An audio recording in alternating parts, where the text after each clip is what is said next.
Many people picture Jesus as a mild man who never got angry. They think he never raised his voice and did not speak harshly and was always kind and sweet to those he interacted with. Since the Bible tells us to be like Jesus, that concept of Jesus causes people to believe any display of anger by any human is a sin. Furthermore, there is a mentality that Christians should be nice and soft in any and every situation. That view of Jesus is not correct. Mark 3 tells us very clearly Jesus did get angry. That means it is not necessarily a sin if we get angry.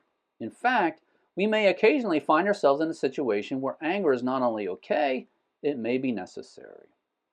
When Jesus began his public ministry, after being baptized, he began preaching the gospel, calling disciples, and healing people. Immediately, the news about him spread to the surrounding areas, so large crowds gathered, bringing many people who needed relief from various ailments and diseases. Early in his gospel, in chapter 2, verse 6, Mark mentioned the opposition to Jesus from the scribes. They accused Jesus of blasphemy. Later, they criticized him for eating with tax collectors and sinners. Let's pick up reading at Mark 2, verse 23. And it happened that Jesus was passing through the grain fields on the Sabbath, and his disciples began to make their way along while picking the heads of grain. First, notice Jesus and his disciples were in a grain field on the Sabbath. The disciples were picking heads of grain.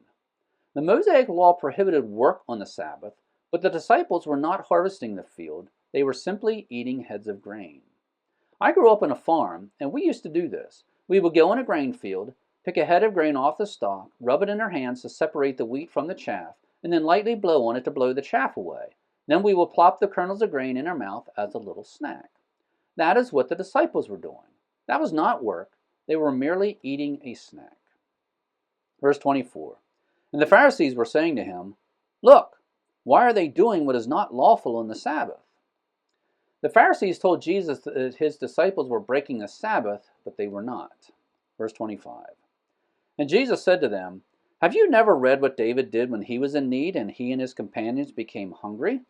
How he entered the house of God around the time of Abiathar the high priest and ate the consecrated bread which is not lawful for anyone to eat except the priests, and he also gave it to those who were with him? This story is recorded in 1 Samuel 21.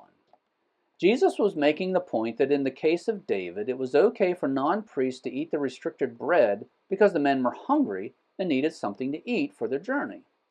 Jesus confronted the Pharisees with their lack of compassion and nuances of Scripture that they were ignoring in their attempts to discredit Jesus. Verse 27. And Jesus was saying to them, The Sabbath was made for man, and not man for the Sabbath. The point of the Sabbath was to give men a chance to rest. The disciples were not working. They were merely eating a snack. Verse 28. Consequently, the Son of Man is Lord even of the Sabbath. Jesus claimed the right to decide what is lawful on the Sabbath and what is not lawful. Chapter 3, verse 1. And Jesus entered again into a synagogue, and a man was there with a withered hand. And they were watching him to see if he would heal him on the Sabbath, so that they might accuse him. The religious leaders wanted Jesus to do something wrong. Verse 3. And Jesus said to the man with the withered hand, Get up and come forward. And he said to them, Is it lawful to do good or to do harm on the Sabbath, to save a life or to kill? But they kept silent. Notice the word silent. The Pharisees did not answer Jesus' question. Verse 5. And after looking around at them with anger, grieved at their hardness of heart, he said to the man, Stretch out your hand. And he stretched it out, and his hand was restored. Notice the word anger. Jesus was angry and grieved because the Pharisees had hard hearts. For multiple decades now, many people have pictured Jesus as being a mild man who never raised his voice or expressed anger. Those same people often think it is a sin for humans to get angry. However, their concept of Jesus is not correct. Jesus did get angry. In this passage, he was angry at the Pharisees because they were so determined to cut down Jesus that they did not want a man with a withered hand to be healed of his impairment. Verse 6. And the Pharisees went out and immediately began taking counsel together with the Herodians against him as to how they might destroy him.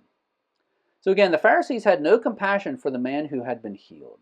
All they wanted to do was destroy Jesus. Verse 7. And Jesus withdrew to the sea with his disciples, and a great multitude from Galilee followed, and from Judea, and from Jerusalem, and from Idumea, and beyond the Jordan, and the vicinity of Tyre and Sidon. A great number of people heard of all that he was doing and came to him. Verses 7 and 8 tell us how far the fame of Jesus had spread. People were following Jesus from as far away as Sidon and Jerusalem. Sidon was about 50 miles or 80 kilometers away from the Sea of Galilee. It would have been a 2-day journey for the Sidonians to find Jesus. Jerusalem was even further. It is around 70 miles or 115 kilometers from Jerusalem to the Sea of Galilee. That would have been a 3-day journey. Verse 9. And Jesus told his disciples that a boat should stand ready for him because of the crowd, so that they would not crowd him. For he had healed many, with the result that all those who had afflictions pressed around him in order to touch him. And whenever the unclean spirits were seeing him, they would fall down before him and cry out, saying, "You are the Son of God." The Pharisees were resisting the truth about Jesus, but the unclean spirits were not. They acknowledged who Jesus is and the power he had over them. Verse 12. And Jesus earnestly warned them not to tell who he was. And he went up on the mountain and summoned those whom he himself wanted, and they came to him. And he appointed 12, whom he also named apostles, to be with him and to send them out to preach, and to have authority to cast out demons.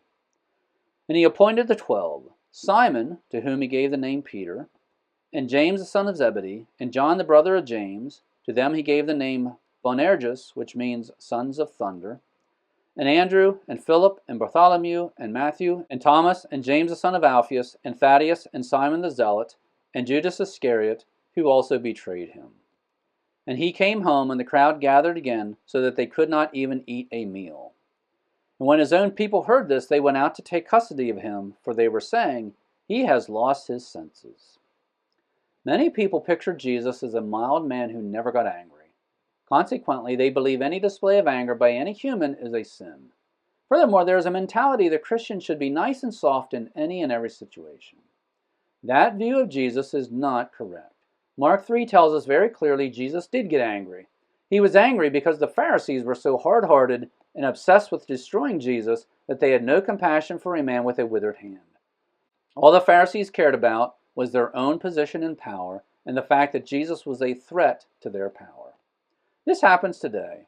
There are religious leaders who abuse their congregation in order to enrich themselves and protect their power. It is good, perhaps required, to be angry at those bad shepherds. Thanks for visiting Bible Mountain. If you have already joined my email list, thank you, and please tell others about Bible Mountain. If you have not joined my email list yet, please do so now. In order to join, go to BibleMountain.com, click on subscribe, and that will take you to a page where you can sign up. Your email address will not be sold nor given away. Once again, thanks for visiting Bible Mountain.